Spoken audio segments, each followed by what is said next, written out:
It's time for Talkward, Cringeworthy Tales. And now, your host, Weekly Humorist Editor-in-Chief, Marty Dundix. Hi, everybody. Welcome to Talkward. I am Marty Dundix, Editor-in-Chief of Weekly Humorist magazine, and this is Talkward, a fun little show where professionally funny people come to tell awkward and cringeworthy stories. I'm very excited about today's guest. I was just so excited to ever get to meet him, and then I was lucky enough to have friends of friends, and he actually wrote something for Weekly Humorist, and it blew my mind, and I was so excited. And he's a legend in the comedy world. He has a couple of new projects coming up that we're going to talk about, but he's been a executive producer and showrunner and writer of The Simpsons for 35 years. He was a National Lampoon editor. He was at the Harvard Lampoon. He's a comedy legend. He's written for Carson. He's written for Gary Shandling. And I'm so happy to have him here today. Please welcome to the show, Mike Reiss, everybody. Hello, Mike Reiss. Welcome to Talkward.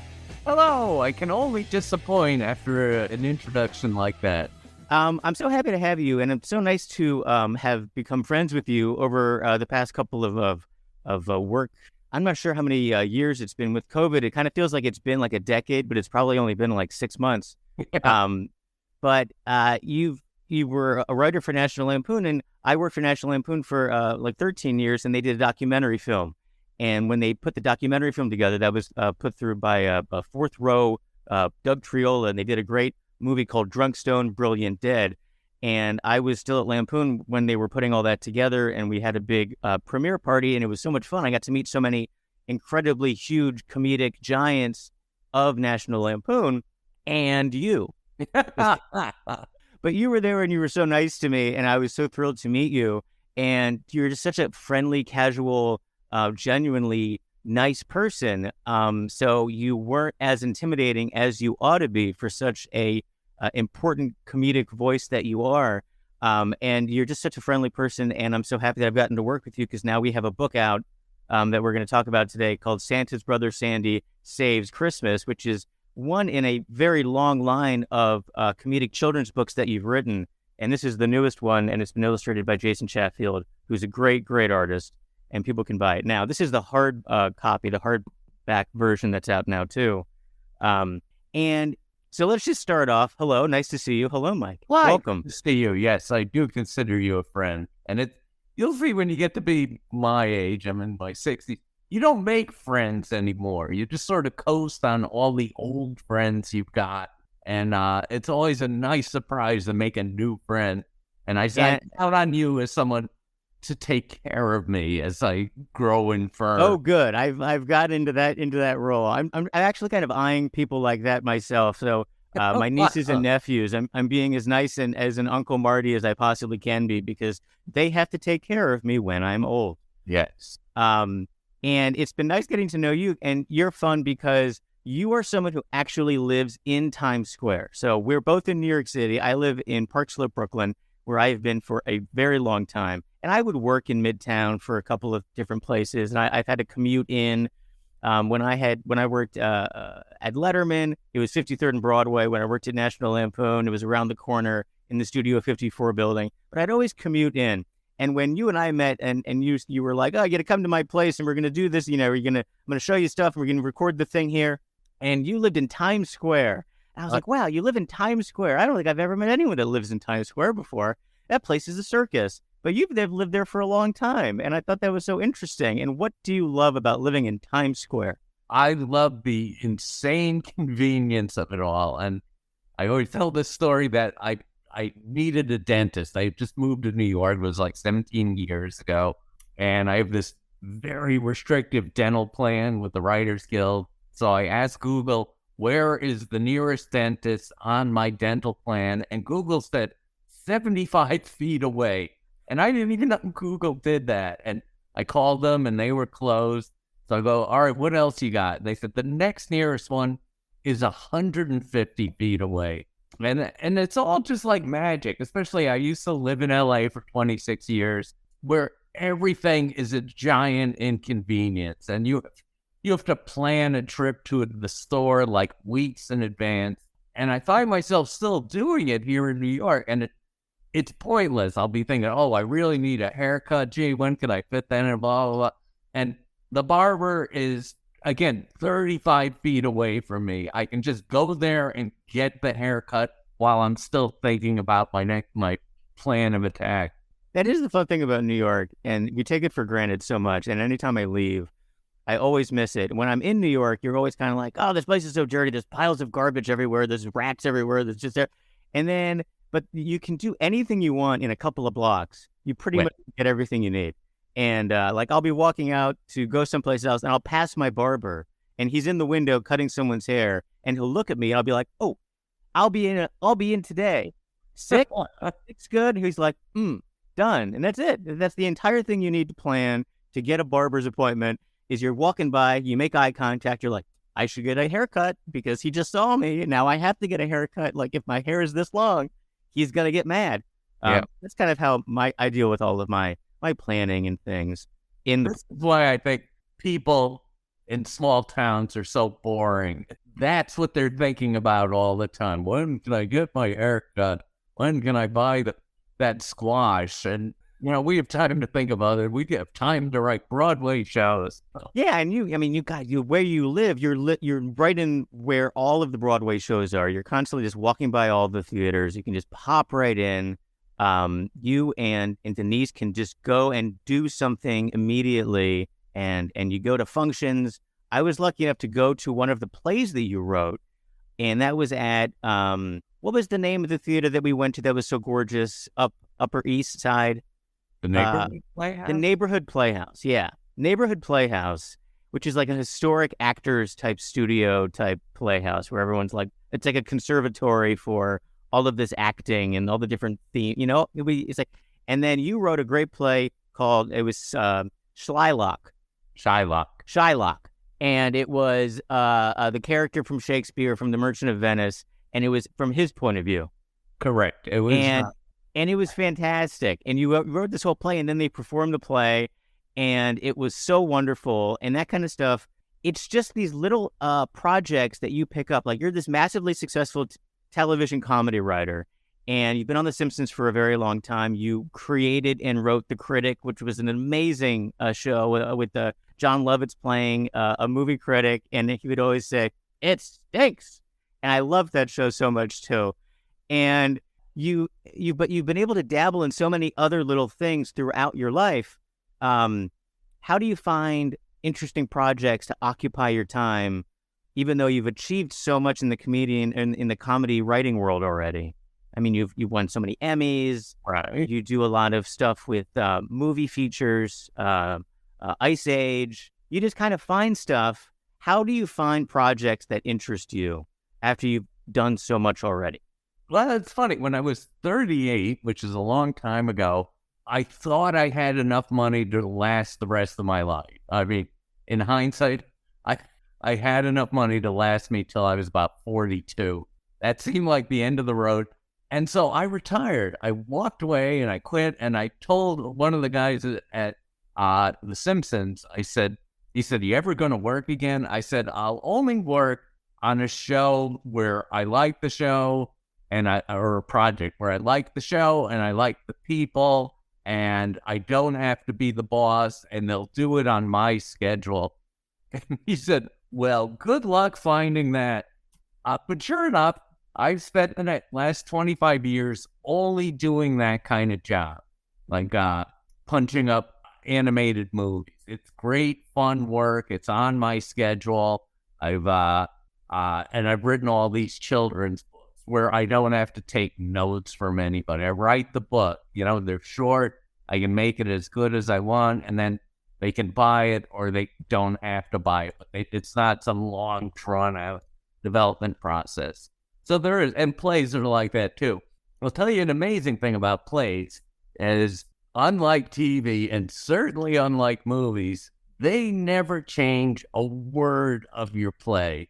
They won't do anything. So I had this one play where it was about an old dramatic actress and an old comedian in a nursing home together. And the actress had the line, "Oh, I just saw Robin Williams today." And we were going to perform that show the day Robin Williams killed himself. So the actress came up to me. It was Joyce DeWitt from Three's Company, just to give it a little color. And she said to me, "Could I change the line to, 'I saw Robin Williams yesterday'?" And I said, "No, change the line to, 'I saw any other comedian who didn't commit suicide today. But she was so deferential about it. Plays, yeah. People have to stay on book. This is what is in the book. You cannot change what's in the book. Oh, yes. Let me get the one more story out, and then I won't bother you. Can tell as many stories as you want. I like your story. Inner life, which was, I wrote another play where I had a tough-talking Boston guy in it, and he gives a little speech about it. In Boston, we call ice cream sprinkles Jimmy's. Who the hell is Jimmy? And I would go see the show every night, and every night the guy would say, who's the hell is Jimmy? And I liked it. I said, gee, that's character. You would never write a line like that. And I let him do it every night. And it was only when the play closed, I looked at the script again and saw, oh, it's a typo. I thought he was adding a wonderful little accent to that word. Yeah. Oh, that's how they talk in Boston. That's how they talk. It's who's this Jimmy's guy? What's going on? That's great. That's hilarious. You've written from Incredible. So you were at the Harvard Lampoon, Correct. And then they hired you right out of college to National Lampoon, where you had met your writing partner in college, Al Jane. Yeah. And you guys were college friends. Is that where you guys first met? Was it like immediately in college you gravitated towards the Harvard Lampoon and then became friends, or were you friends before the Harvard Lampoon and then you went to the club together? It was freshman week of college. And I was sitting in my dorm room, and my other roommate had brought in a big rocking chair, and Al Jean is just walking by the room, and the door's open, and Al was 16. He was just a kid. He had skipped 2 grades because he's such a genius. And he sees the rocking chair, and he goes, can I rock in your chair? And I go, okay. So this stranger walks into my room and rocks for a while, and that's how I met Al. And he's been rocking ever since. He likes rocking chairs. And for his birthday once, I built him a rocking chair, and he rocked it to pieces within 3 weeks. He just totally annihilated the thing. So, that's his worst vice. That's why he's had such a long career. He keeps on having to buy new rocking chairs. Right. That's what keeps him working. I need another chair. I need another rocking chair. So you guys worked in college. You're at the Harvard Lampoon. You're in that castle, doing whatever the secret things in the Harvard Lampoon they do, and they're making their funny. They're doing their parodies. What was a big article that you can remember from your Harvard Lampoon days that you look back on? And you're like, that was a really funny article. That may have been the funniest thing I've ever written. That thing at the Harvard Lampoon.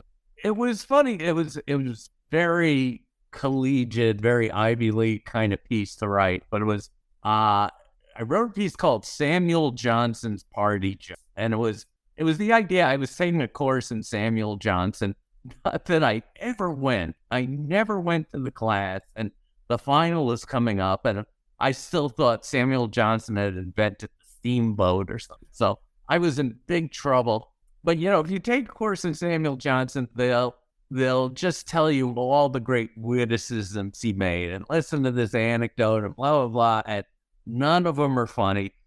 And so for some reason, I wrote Samuel Johnson's Party Jokes as if it was a Playboy feature. Again, this really dates it.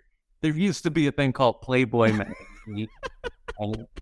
and they had a page of dirty jokes.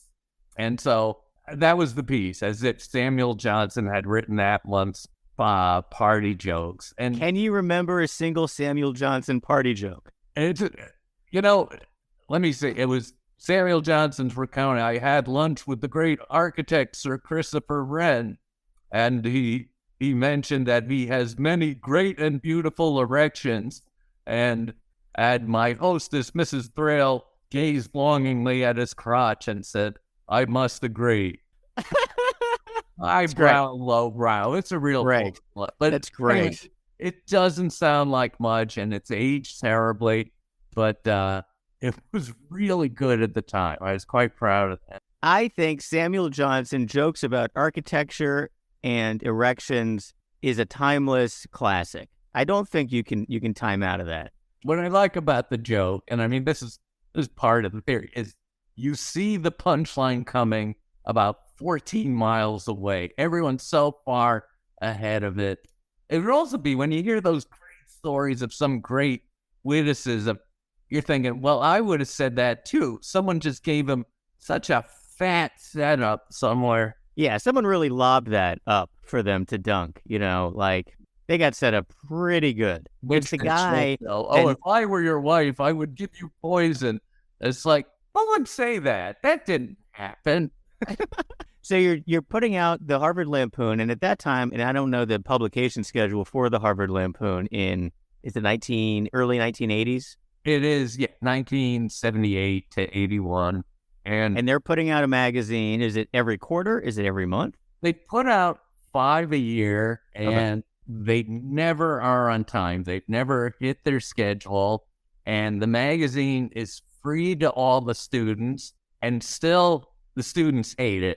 They really object to it. And it's an amazing thing. I mean, the Harvard Lampoon has produced, by this point, over 100, maybe a couple hundred very successful, very talented comedy writers. Half the staff of The Simpsons, the entire staff of Futurama, the head writers at every single late night show on TV.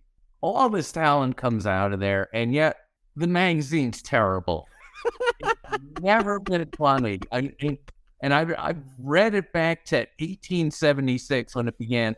It wasn't funny then. It wasn't funny when I ran the magazine. But you know what they are, Mike? What consistent. Are they? They're consistent. Consistent. What they are is free.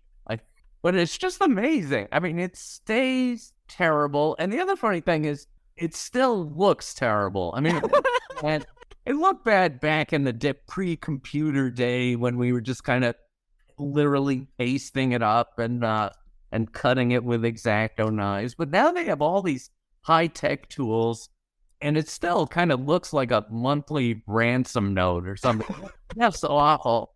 Well, I think maybe by keeping the bar as low as possible, you really help the creative mind grow, right? So they don't have any stress to worry about being as good as the next issue.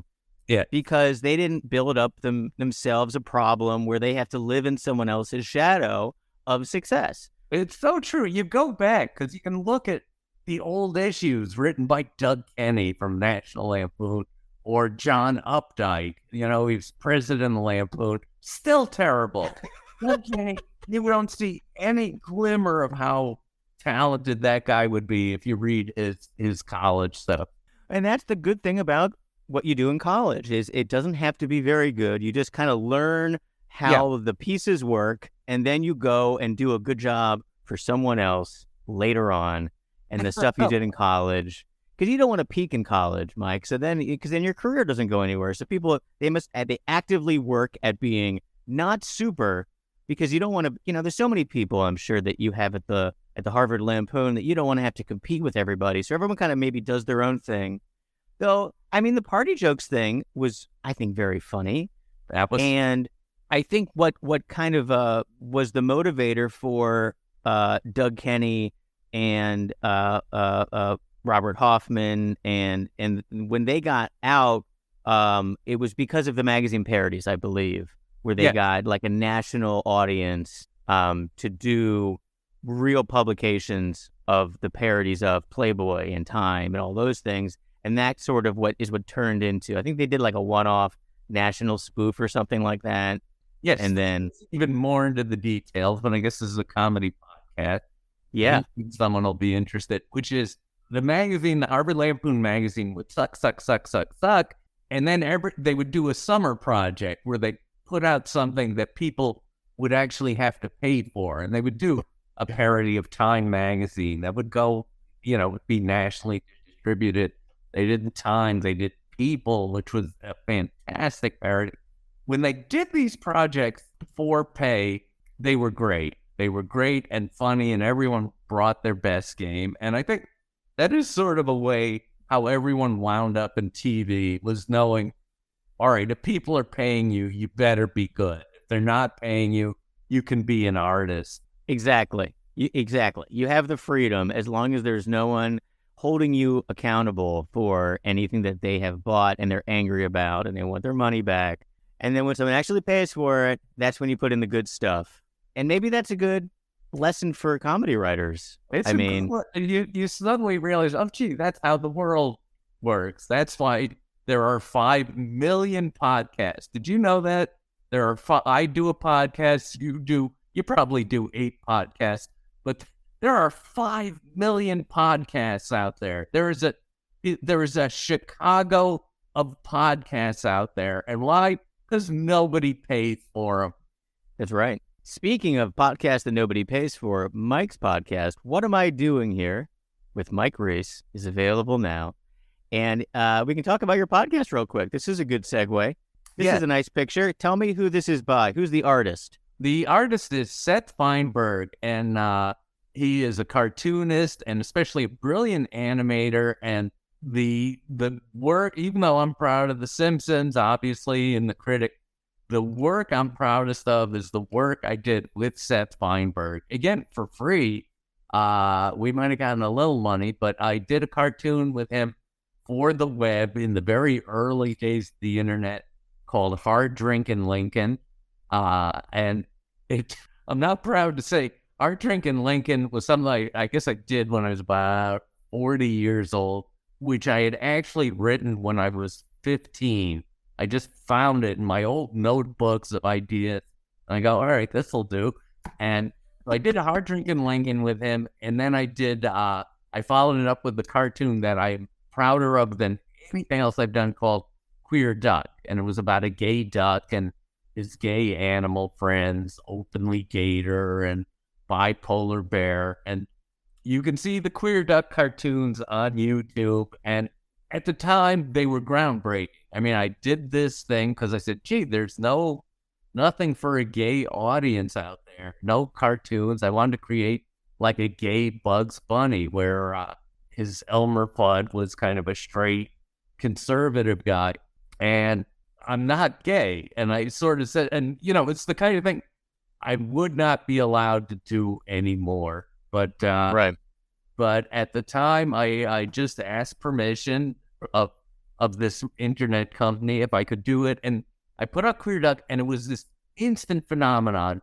It's hard to remember and what the net was like in the year 2000. But this thing came on the Icebox website. It was called icebox.com. And it crashed the site immediately and just kept staying huge. And within 2 days of this cartoon coming on the air, a reporter flew in from Germany to meet me. That's how big and how fast this thing took off. And I stayed in the closet as a straight man for a year and a half. I was doing this thing and would not admit I was straight. And reporters would come to the house, and I had to hide my wedding photo. Because everyone assumed that you were gay. Everyone assumed I was gay. And they were loving it, and I didn't want people to suddenly go, oh, wait, he's straight, he must be making, which again, right. I think would be the perception today. So you were kind of living a realistic version of Three's Company for a bit there, Mike. You were. Oh my gosh, yes, I was. You were sort of Jack Trippering yourself into the being allowed to live there, and Mr. Furley or Mr. Roper's like, what? This is allowed, but only if you're gay. And I like yes, sir. We're at the 25-minute mark, and this is our second Three's Company reference. Joyce DeWitt.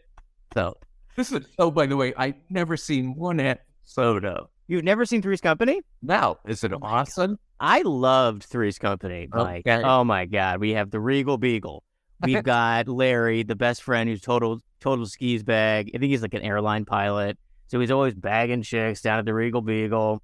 Jack is a chef, but he's a very good chef, but he's very, very flighty. But he's living with these two girls. I guess they're in San Diego. I don't know if it's in Los Angeles or not. But I used to watch that show on reruns all the time growing up because it was great physical comedy, and I thought it was so funny. They had this door in the kitchen that swung both ways, so he was constantly getting hit in the face with this door. Comedy, TV comedy where people are getting hit in the face with the door, hilarious. And misunderstandings galore. Wow. No, you don't get that on TV. You do not. It's like farce. It's kind of like, for some reason, I really gravitated towards like Clue, Three Stooges, Charlie Chaplin. I like really old stuff like silent film comedy. Yeah. And then stuff that still did the physical comedy in modern day, I thought was always so amazing because it seems so hard, it's like acrobatic, the kind of timing people needed to be funny, but then also not really hurt themselves. Correct. I thought that was amazing. Like, there's so many TV shows where you're just like, how do they do that? That's so hard. But talking about Queer Duck, that got picked up by Showtime, and then they ran it against Queer as Folk, and then it had a movie. We made a movie. Queer Duck, the movie that came out. And I mean, that's huge. How something that started as a little web thing at the dawn of the internet for Flash video. Correct. Went and did that. And then while you're doing that stuff, you're also a writer on The Simpsons. You had already done The Critic. And then previous to all of those things, you wrote on Johnny Carson. I did it. You wrote on Sledgehammer. You wrote on Alf. Well. And then you have a funny, embarrassing story about a short stint on the television show 9 to 5, which is a TV show based on the movie 9 to 5 with Dolly Parton and Jane Fonda, right? Are we Lily Tomlin? That is it. Story time. I'd love to hear a story about old time TV writing. For my podcast, we showed the art and then we went off on a complete tangent. But let's just make sure we come back to that. So can I tell a 5-minute anecdote? Yes, 7-minute, because it's free. So I'm gonna, instead of telling two cringy stories, I'm going to tell one long kind of epic cringe. And it was nice when you asked for this. I go, I don't really have them. And I was asking my wife, what do I have that I'm really embarrassed by? And, I have stories like that, but they're just awful. They're just like, asking my friend, oh, how's your mother? Oh, right. But, that's not a story. That's daily. That's daily stuff. All done that. And why is that an anecdote? But let me just tell you about, I'll just back it all the way up because it starts with National Lampoon, and you seem to like that stuff. So Al Jean and I, it's 1981, are working at National Lampoon, and our boss assigns us an article. He said, I want you to do a parody of Indiana Jones, which had just come out. Do a parody of Indiana Jones, but instead of being an archaeologist, he's a gynecologist. And instead of a whip, he's got a speculum. And Al and I don't even know I still don't know what a speculum is, but that was the assignment. Who is the editor that gave you this assignment? I hate to say it because he comes up so badly in this story, but it's Jerry Sussman, who was a very sweet man. He ran National Lampoon for a couple of years. He was their most prolific writer ever. I'll tell you, here's a terrible story, which is Jerry Sussman. He was really small. I mean, he was about 5'1", and he died at a very young age, maybe 50 or something. He died from asthma because a cat walked into the room, and somebody called me. Jerry Sussman died, and I said, "What killed him?" And he said, "A cat." And because he was so small, I said, "Did it eat him?"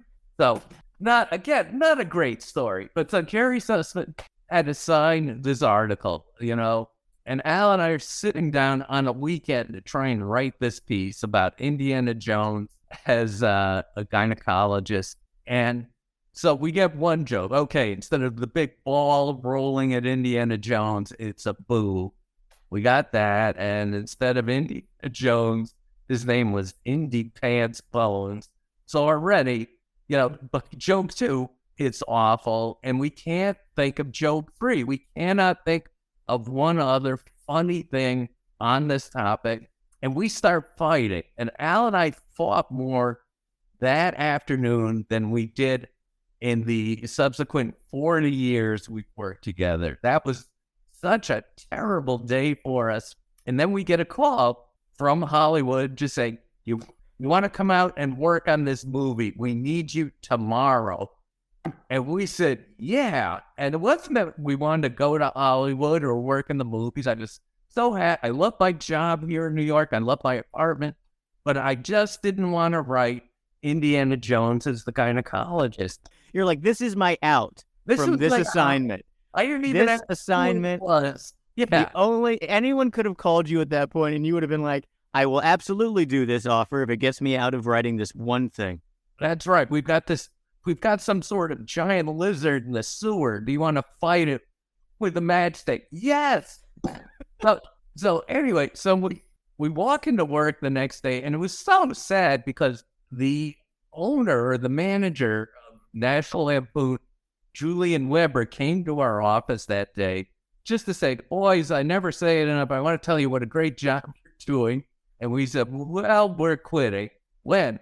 Right now. And we walked out. It's such a dick move. I mean, this is an embarrassing story. We go back to our apartment. We were shooting a beautiful loft in New York, and we just ran out on our lease. And again, everyone's being so nice, and the landlady said, don't worry about it. I'll send all your stuff out to you. And that was it. We go out to Hollywood, and the next day we're on the set of a movie some you may have heard of. It is called Airplane 2. Wow. Airplane 2, a comedy so bad it won an award in France. And we're working on Airplane 2, and the guy, the boss, the writer-director, Ken Finkelman, is working us so hard. We're working day and night on the movie, and he actually moved us into his house so we could work 24 hours a day on this project. And our landlady has not sent any of our stuff out. So I literally had to go to the Paramount Studio store every day at lunch to buy socks and underwear. I had no clothes. And what finally had happened, I write to the landlady, what happened? Where's our stuff? And what she had done is she had boxed all our stuff up and put it out in the hallway of the apartment building. And then, this is 1981 New York. And then her son got shot in the penis on Coney Island. And so that distracted her. Suddenly, our stuff was not her big priority. Her son's stuff was more of a priority. The son got shot. Or the stuff that got shot off. So she said, well, so I didn't get around to it for a few months, and everything got stolen. Everything we owned was stolen except this. She sent us one giant box of stuff, and it was full of winter coats. Perfect for sunny Los Angeles. Right. So anyway, that's preamble. That's the first story, just about what a bad thing we did and how we were punished. And the punishment was we lost everything we had in the world, and now we're living in LA. We have no job. We have no friends. And it was just lonely and terrible. And it's like 1982, 83, and you have to put yourself in the mindset. There was no internet then. There was no... Right. There were no DVDs. There was no VCRs. All we had to get us through the day was what's on TV right now. You just sat and watched the best thing that was on maybe 20 channels of TV. So what got me through this long stretch with just nobody in the world was watching this show 9 to 5. There was a sitcom 9 to 5, and it was literally the worst thing I had ever seen in my life. And you'd remember the movie 9 to 5. It was a pretty good movie. 9 to 5, for people that don't know this movie, it's Dolly Parton as secretary. It's Lily Tomlin as secretary. And then there was a third woman. Was Jane Fonda? Okay, I was right. And Dabney Coleman is the guy, right? Right. He's the villainous boss. And they decide to, and I remember they tied him up, and they gagged him and stuff. Yeah. And the movie is them taking over the business, and then but they don't kill him. They just kind of tie him up. They kidnapped him. I think in their garage. Again, it's probably a movie does not stand up well to repeated viewing, because it was about women's empowerment, where they kidnap him and truss him up like terrorists so they can put in a daycare center at their office. Right. But big hit movie, and at the time, it was genuinely kind of entertaining and upbeat. Great. It had Dolly Parton, and it had a hit song, 9 to 5, which everybody knows. Right. So then they do a TV show based on this movie. Right. Which is a sitcom. So instead of Jane Fonda, they had Rita Moreno. And Rita Moreno, okay, big star. And by the way, this is the first time wanted to say this for years because Rita Moreno, I think it's 91. She's a national treasure. She's going to go soon, and there'll be an outpouring of sympathy. She's a horrible person. She's one of the worst people I ever worked with, and I want that out there. I just, people can revere her career, but don't Betty White her because she's a bad, bad lady. So we had Rita Moreno. Great. Rita Moreno. Instead of Dolly Parton, we had Dolly Parton's first cousin, who was not an actress. She just was Dolly's cousin. And then instead of Lily Tomlin, we had a Hairspray model. That was the cast of the show. And again, this was the original hate watch. I'd watch it every night, every Wednesday night at 9:30, and I would go buy a quart of beer special just so that was my viewing 9 to 5 beer.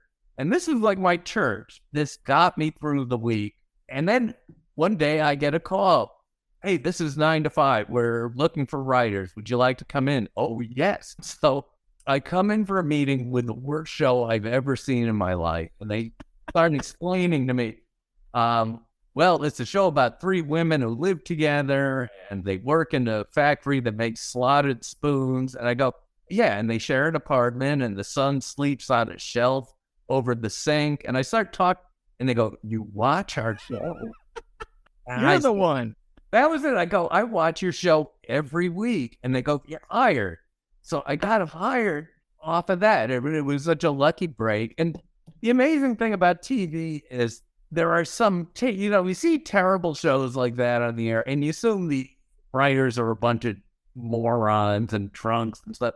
And they go in very smart, witty people. Or one guy who worked on the show was literally the funniest man I ever met. A guy named George Bloom, who just spoke in jokes. Everything that came out of him was a joke. So I'm working on 9 to 5, and Al and I think we're doing pretty well on this terrible, terrible show.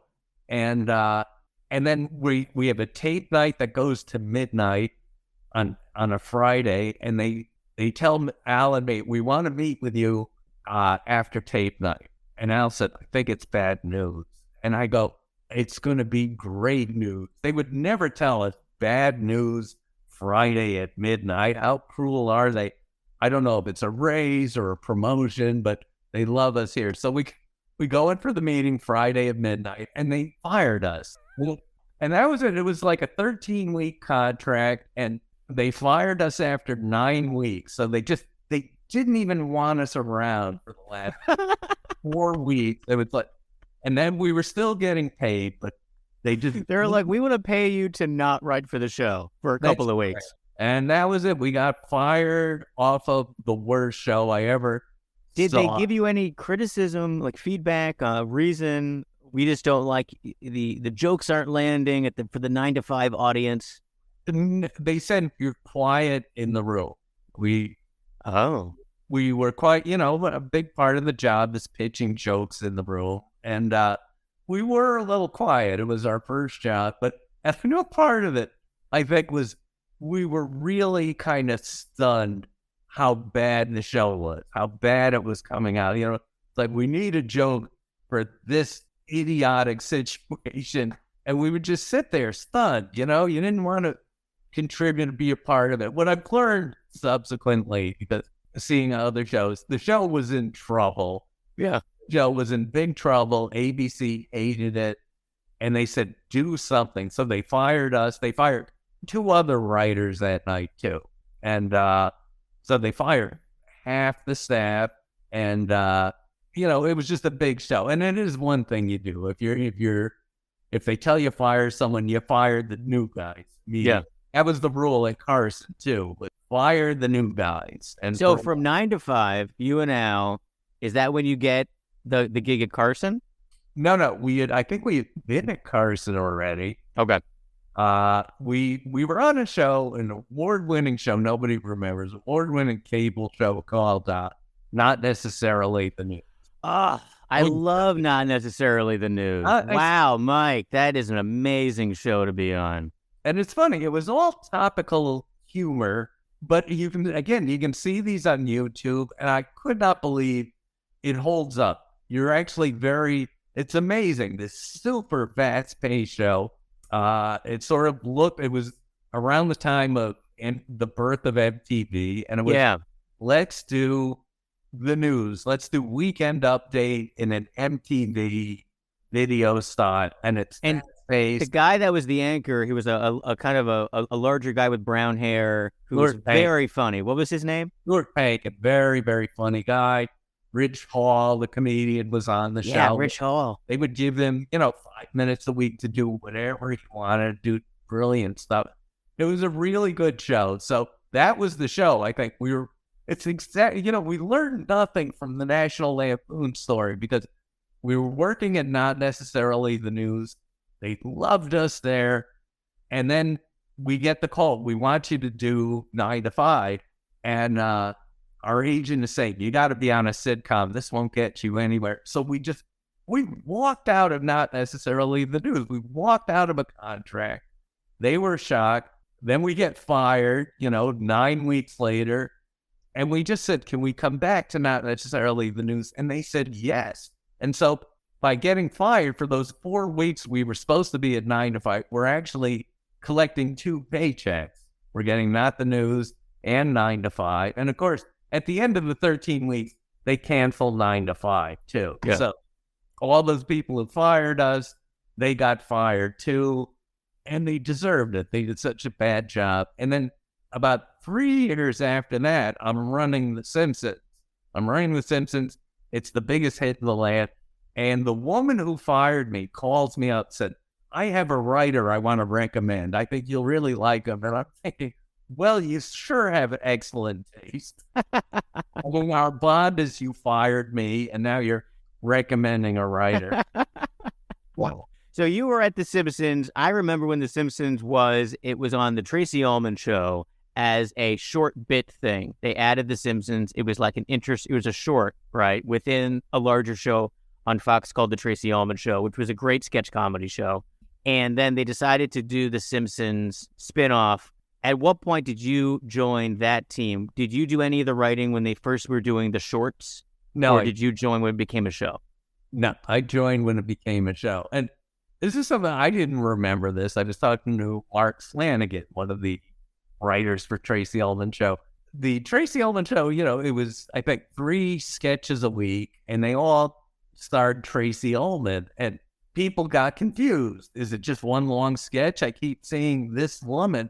So they needed something to break up the sketches, and they originally had like circus acts. You'd see some sophisticated comedy, and then a juggler, and then acrobat, and that wasn't working. So they said, let's try putting cartoons in. And this is a great story but I know a lot of people may know it. So they said, let's try cartoons. And they went with 8 cartoonists. And this was a terrible thing they did to her. They were well-known National Lampoon cartoonists.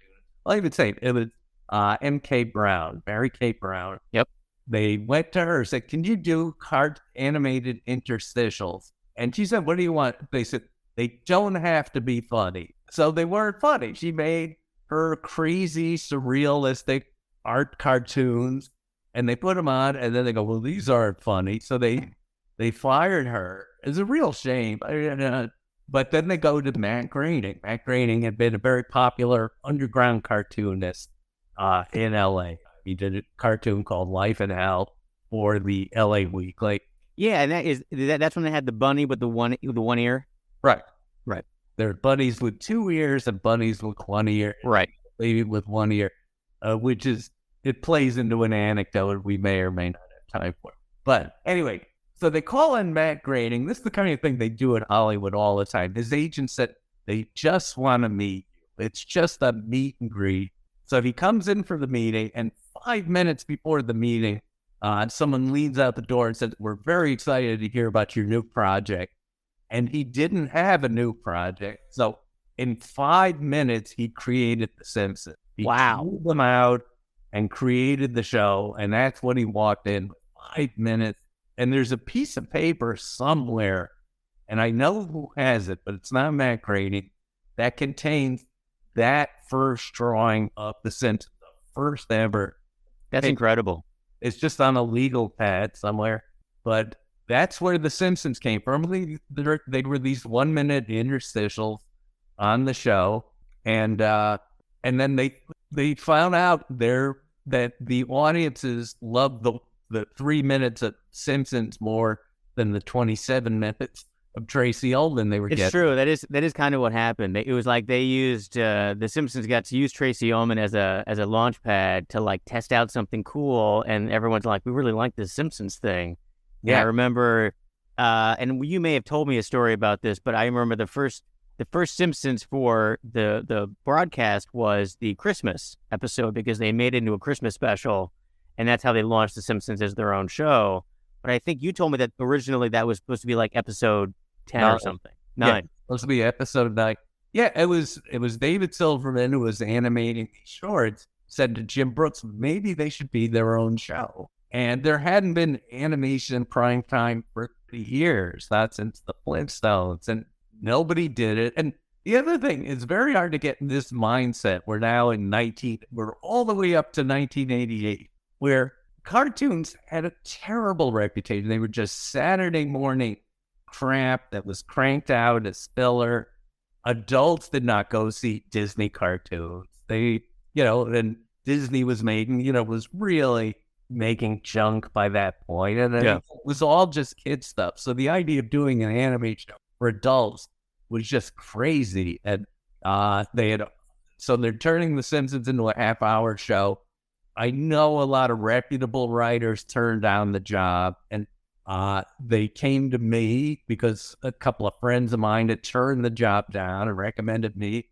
And I was on a summer break from It's Gary Shandling show. And another amazing show. It was a great show. And that was it. And it was funny. The It's Gary Shandling show, the next to the lowest rated show on TV. Tracy Ullman show, the lowest rated show on TV. And somehow all these pieces came together to make The Simpsons. But that was it. And so we wound up doing The Simpsons as a summer job with a bunch of guys who'd never written a TV script in their lives. Six of the 8 writers had never written a full TV script. They were joke writers, sketch writers. John Swartzwelder, who went on to write 59 episodes of the show. He was an advertising writer. So it was just amazing. That's where it came from. That's incredible. So you worked at ALF for a little while. How long did you work at ALF for? I worked at ALF for 1 year, and I loved it. I loved the job. It was a really fun environment. And I quit that too. We felt we were entitled to a promotion, and we didn't get it, so we went over to Gary Shandling. Just living that Hollywood comedy writer 80s and 90s life. It's funny because you introduced me as this nice man. I pride myself. I don't think I'm that funny or talented. I'm a nice guy, but I've been a total dick in my career, walking out on one contract after another. You have. It's amazing. Yeah. And throughout this very long career you've had, you have started doing a lot more amazing traveling, because I want to talk about the podcast. Okay. It is called What Am I Doing Here? And I have the art for it right here by Seth. What Am I Doing Here with Mike Reiss? And it's you and Denise, your wife, and you go on all of these amazing adventures, these incredible vacations where you have these amazing encounters, and you are just immersing yourself in culture and stuff. So tell me about when you started doing these big vacations. What started this, and how often you go, and where have you been going, and what the podcast is like, and why people should definitely go listen to it, because I listen to it. It's so funny. It's a great podcast. It's like I went on the vacation. I don't have to go to Antarctica because I listened to Mike go and have misadventures there already. So tell me all about the wonderful podcast. Yes. All right. Well, I'll get to the very start of it, which was when I was dating my wife. One thing I loved about her was she seemed like the most sedentary person in the world. We just, our dating was we'd sit in front of the TV all weekend, just watch TV. And I go, wow, I found a woman who likes to do what I like. And we got married, and we were married for 5 years, and we had we didn't have, I was working so hard at the Sims, that Sledgehammer. I had a couple of Gary Shanley, just long hour jobs. So we never had a honeymoon, and we'd never taken a trip before. And finally, 5 years into our marriage, we had time for a honeymoon. And this is where I found out. I said to my wife, I offered her a range of possibilities from Disneyland to Disney World. And she said, gee, I was thinking more of Yemen or Siberia. And I said, well, honey, those are places people want to get out of. But that's what she was thinking. She was trying to take me to Yemen on my honeymoon. And I said, I haven't even been to London yet. So, but that was it. My wife, as a girl with her mom, traveled everywhere. And they didn't have a lot of money, but these were the days of super cheap travel. And she went around the world twice. And she's been to places you can't go anymore, like Afghanistan. And so we started traveling, and we traveled, and it makes her really happy. And I can't say I'd like to do that. I would still rather be home watching TV, but she brings me to places we've been, just so people know what we're talking about. I've been to Iran and Iraq and Libya. I've been to North Korea. I've been to the North Pole and the South Pole, and I climb on Kilimanjaro, and we took a submarine down to see the Titanic 2 miles deep. And then our next vacation coming up just next week, Easter is around the corner. So we're going to the Philippines to watch guys crucify themselves. So this is my life. And you document it very well, and you have incredible stories of all the misadventures that you would probably have in Times Square just existing. Like wherever Mike Reiss goes, he finds himself in little situations where maybe he's getting himself into a little bit of trouble. And I remember you telling me a story where you got yourself into a little bit of trouble. It was on like a ship, on like a cruise ship, where you got stuck with the people for the entire thing. Like you gave a talk and you were like, oh God, now I got to get some. And then these people were with you the entire rest of the way. Correct. Yeah, that was something. We were on a cruise ship to Antarctica, and they had joke night. Tell a joke night. They're doing anything to kill time. And people get up. These are respectable people that have money to take an Antarctica cruise. And they kept one by one telling the most sexist, the most racist jokes, and everything's killing. Everything's getting a laugh. And then I'm ready to go up. And because I am Mr. Professional Comedy Writer, and I've lectured all over the world, and I have 20 minutes of material that has never failed in over a dozen countries. And I get up and I start doing this material, and it bombs, and one joke after another bombs. And I'm doing the sweaty comic trick of I won't stop till I get a laugh. And when the audience is just going, what is wrong with this guy? And I keep going and going. And literally, it was just supposed to be tell a joke night. And I'm 20 minutes into my A material, and nothing's working. And I just sort of walk off that late. And the big problem was, this was not like I was doing this at the public library. I was doing it on a cruise ship at the start of a cruise. And I am stuck with these 200 people for the next week and a half. And everywhere I go, people are avoiding me. People are averting their eyes. Everyone's just pretending they don't know me. So that was bad. It's a bad place to bomb. It is a bad place to bomb, where you have to see people for the rest of the cruise. Or, you might end up being on a cruise ship, like maybe you're like the last ship, and all of a sudden it's like civilization ends or something, or all those people that got trapped on boats during the pandemic and they couldn't go into a port, and they just get stuck with these people forever. Like, that sounds like something that would happen to you. Like, you would have been on a boat, you would have bombed on something, you would be avoiding people. You're like, well, at least I can get off this boat in 2 days.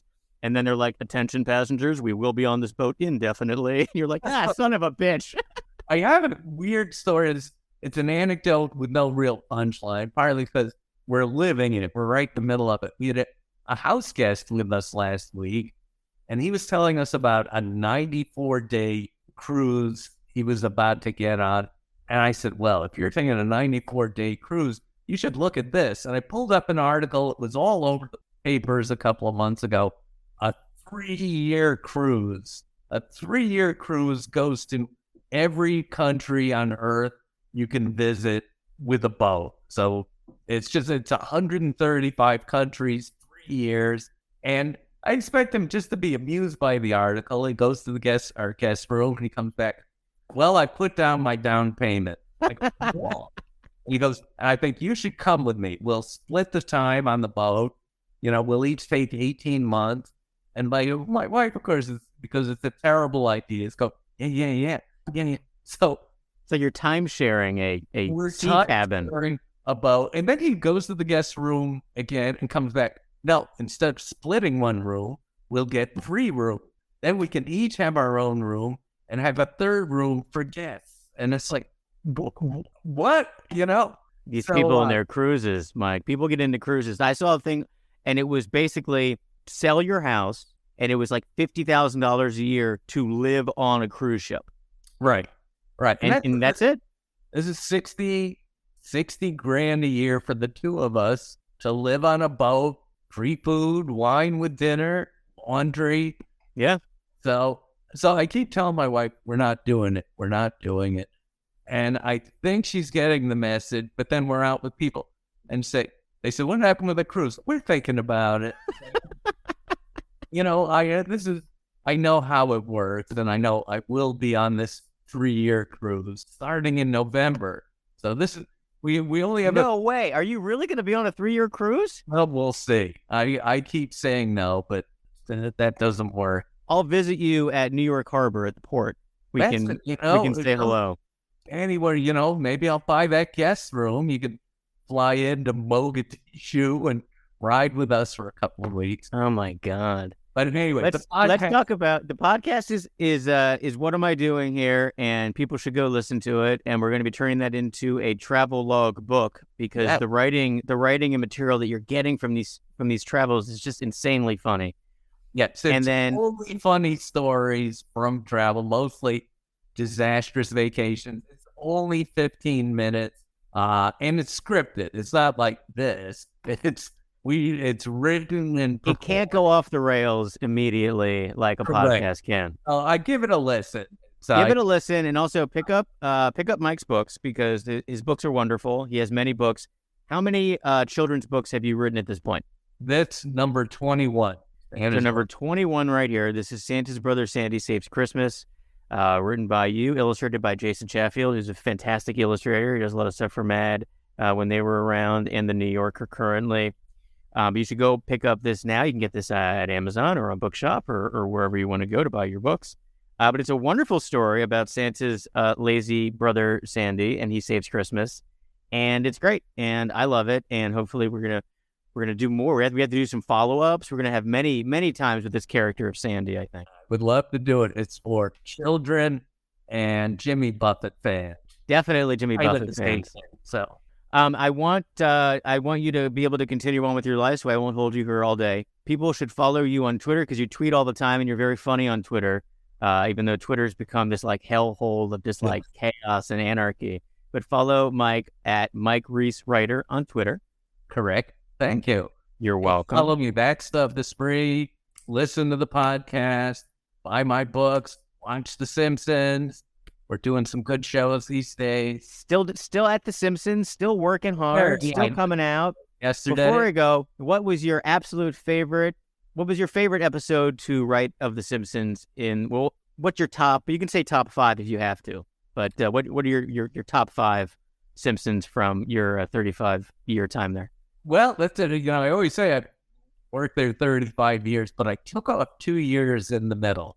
I told a story about when I sort of thought I was retiring, and it's the only 2 years where I could go home on Sunday nights and watch The Simpsons and not know what was coming, and I really loved it. I go, hey, this shit, not only is the show good, it seems to be much better without.